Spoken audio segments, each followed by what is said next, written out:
Hey, it's the Duckturr. Long time no see. Progress update. I don't even remember what. It's been so long, but I think since the last video I've added a gutter up there over the windows to reduce the amount of water that ends up inside, because those windows are not perfect. They're not perfectly sealed, and I think they're designed to pretty much have a gutter above them. I used just a piece of plastic and glued it on there with, you guessed it, Sikaflex, and it seems to be really sturdy. I was thinking maybe I'll have to add bolts at some point, but I don't think I do. I was pulling on it as hard as I could and it wouldn't come off. Same thing here by the door,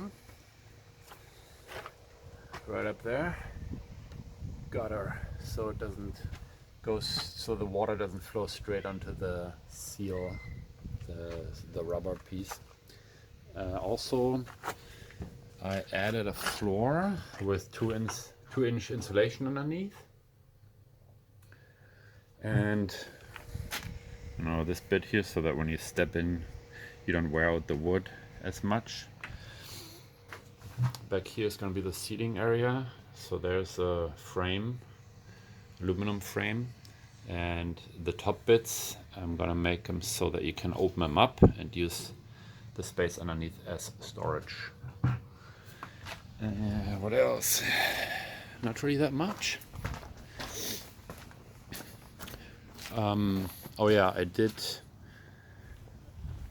paint some parts that weren't as green as I wanted them to be, because some of the red from the original truck was peeking through.